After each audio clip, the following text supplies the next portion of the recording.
Hey everybody, it's your boy Zero doing another gunpla review. In today's episode, we are covering the Rising Freedom Gundam from Gundam Seed Freedom. So this is the newest incarnation of the Freedom Gundam line, which, again, I love and automatically love this thing. Is there flaws? Some. Is it really just really cool looking? Absolutely. So I picked up this dude from our friends at Galactic Toys. They still have them, so I would recommend, trying to get your hands on it, because they apparently go very quickly. This is a transformable mobile suit, you know how I feel about those, but surprisingly, this really isn't that bad of a transformation. It's, once you see it, you can understand, it's okay, but, I mean, it doesn't really affect the mobile suit. It's actually too much itself. There's only a slight parts formation, and I use the word slight. Literally, there's only, one piece that's necessary for the full gimmick, which honestly, it could be worse. It could be like other parts formation when you need 5 or 6 parts being removed and stuff like that. In this case, you don't really have that, which I totally appreciate. But enough about that. Let's get into the actual review and talk about now one of the coolest looking mobile suits I own. Not in the top 10 per se, but up there. So, here is the Rising Freedom Gundam with everything that comes in box. And let's get this over with. The greatest sin in this thing. Look at this. This is disgusting. Literally, I can literally fill the entire screen with this. These are all color correcting stickers for the wings. Honestly, I don't think it needs it. It looks fine on its own. But, yeah. Look at this. This is just gross. And note, I only used this tiny corner. That's it. The eyes and the cameras. That's it. Literally, that's it. Everything else goes on the wings. And some of the limb parts, like the little parts to when you do the transformation into the mobile armor mode. The little extra wings stabilizers, if you want to be technical. But yeah, everything else, this is nice and color separated. That's my major hate on this so far. Also, when I was building, 2 pieces did fall into the void. The red piece that was supposed to go right here in the V-fin, and the gun barrel right here. That also fell. So, just to give you all the heads up. But surprisingly, I don't mind how it looks without the red right there. It looks fine to me. I mean, it's missing a little something, but it honestly isn't too bad. I can function without it. And it's not like, oh man, this is a fatal piece, and if I don't have it, I have to get a new copy of it. This is more like, it doesn't look perfect, but it is functional. Which is the most important part. It is solid.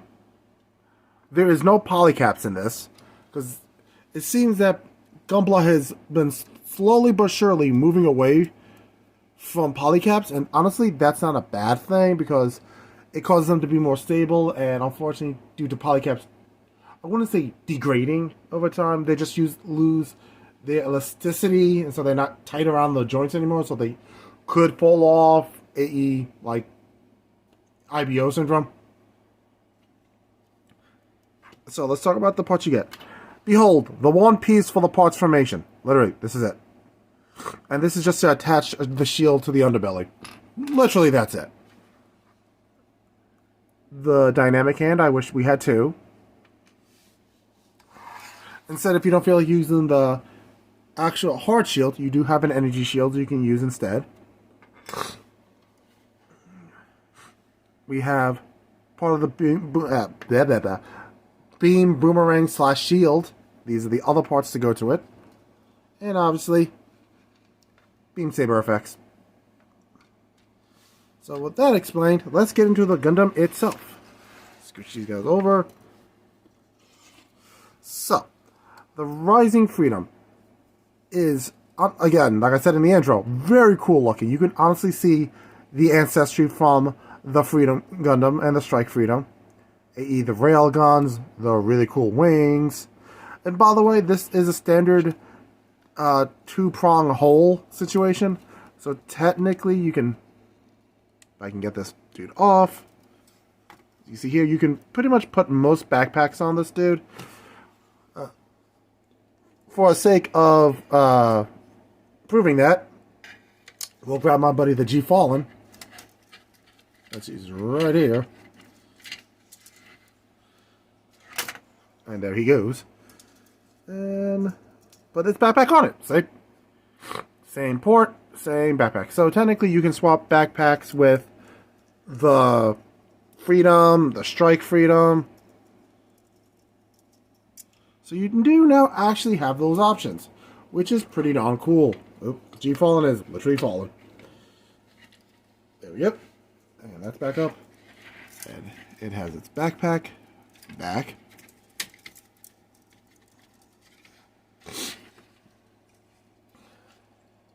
Let's put him back on the shelf.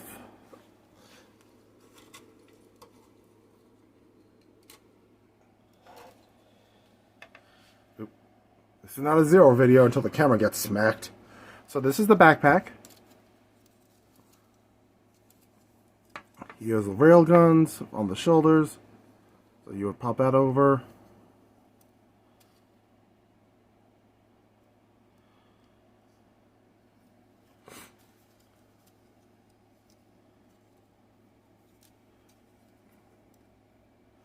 Like that. And they fold up like this. Not that hard.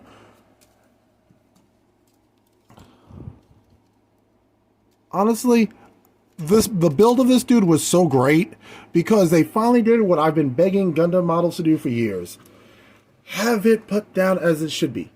Head, chest, arms, waist, then legs. You go down. That's just my personal preference. Some people like doing starting from the legs up. Some people like doing the arms first. Everyone has a choice and everyone has a preference, but I'm just happy they went with a style I'm comfortable with. Don't get me wrong, I complain about it, but I will build it as the instructions tell me. You know, head, that could be chest, head, arms, legs, then waist. I'm like, okay, I'll work with this, but I prefer to be more realistic. Head from the head down, but that's just me. So, let's do the articulation. Let's just pop off the gun arm. Look at that bend. Not bad. Arm all the way up. Good rotation in the shoulders. Hands up on obviously a ball joint. I would say obviously, but you can never be too sure. I do like the color separation of the rifle. It's just 3 pieces. Well, 4 if you count the muzzle. 5 actually. Handle, muzzle, the 2 white pieces, and the 1 gray piece for the gun. But it's actually nicely separated. Of course, there's stickers involved, but in my opinion, they are not a necessity. The shield is easily attached by this gray piece into the arm in the port right here. So technically, you can use the shield on either arm, which obviously makes the most sense. And if you want to use the energy shield, you just actually pop this piece off, attach the energy shield, and then reattach this to keep it together. Sandwich style, if you will. But now let's get into the gimmick of this dude, the transformation. Let me just grab the manual, and let's get this started. I kept it right next to me because, you know, I'm not a complete idiot. Here's the manual. Here is the little blurb. Let's get it all on camera for a few seconds. Okay. And I'm going to assume... Oh, you can pause it if you want to read it fully. But yeah, there you go. So let's get into the transformation to the mobile armor mode. There we go.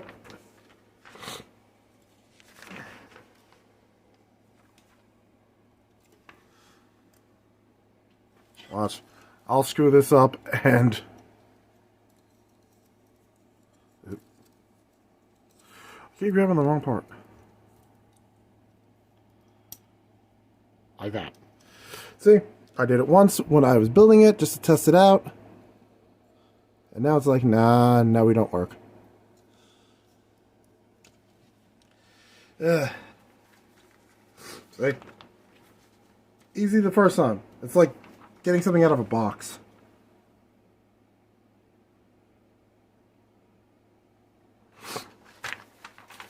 It's like when you get something out of a box, it just doesn't stick. Once you try to put it back in, it doesn't work a second time around. There we go. That goes there. Then down it goes because it's been drinking. It is a bit top heavy, so you have to be careful with that. Then goes up.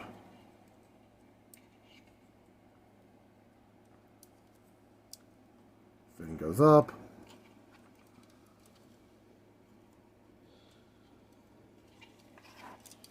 Up, up.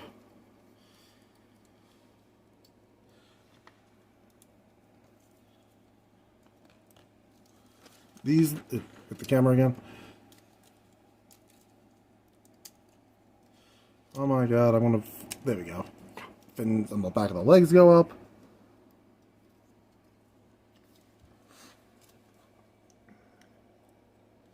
Let's pop off the shield. Take off the part that connects the shield to the arm. The hand said, I'll go too.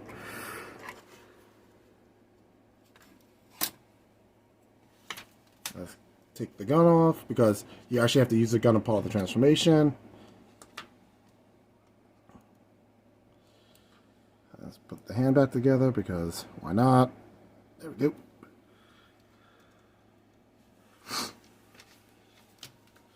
And hold on. Now we're in this position. Then, there it is. We take this piece and plug it in here.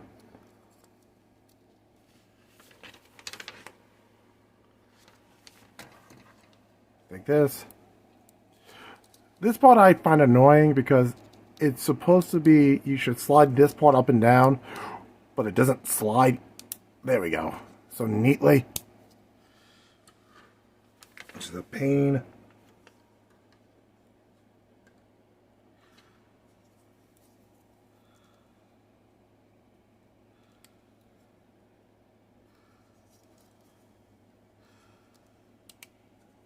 Then gun goes in there.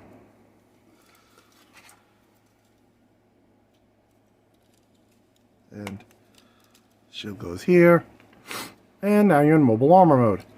Like, a subscriber asked me how did I like the transformation. Like I said, it's fairly easy.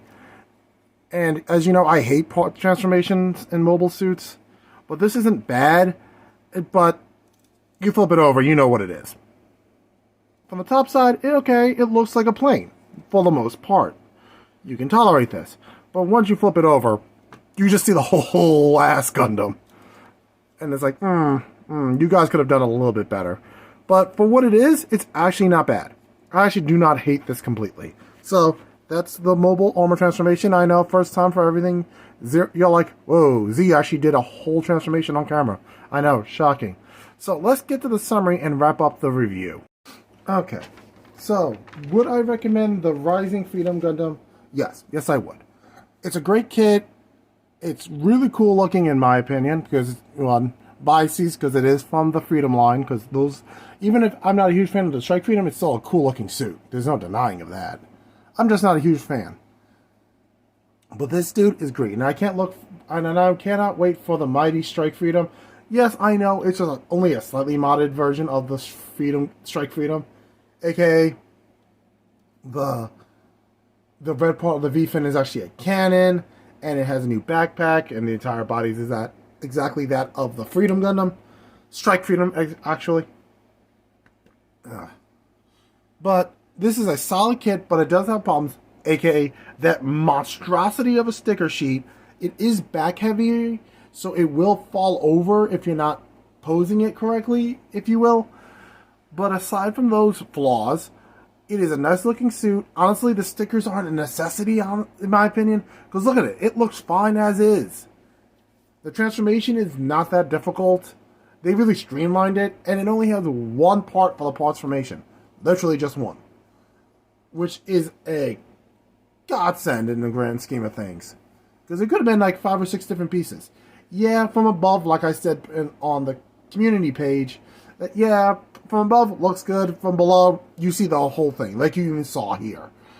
So, would I recommend it? Yes. Is it perfect? Absolutely not. But is it good? Absolutely. So it's worth a buy. So Friday's episode is probably going to be on a custom build Core Gundams line. I haven't decided which one to do. And Monday's episode, next week's episode is going to be probably on the Abyss Gundam. And yeah. And then that Friday's episode is going to be another Core Gundam custom build. And then I'll just get into the main Core Gundam line. Well, most of it. I still need to get the Plutine and a replacement for my Mars 4. But with that being said, I want to thank everybody for watching. Thanks for sticking around. We're still sitting steadily at that 212 line, and you know what? While I do wish the numbers would go up a bit at the time of recording, but you know what? I'm content being right here right now because it shows that I have a steady fan base that still watches me. And nobody has left and all that negative stuff. So thanks for watching. Like, comment, and subscribe if you enjoy this video. And if you do already subscribed, hit that bell for notifications and keep getting updated when I get new episodes. Or hit that like button. Those are always great. And if you want to support the channel, use the links down below. All of those would help. And yeah, I'll catch you guys in the next episode. Peace.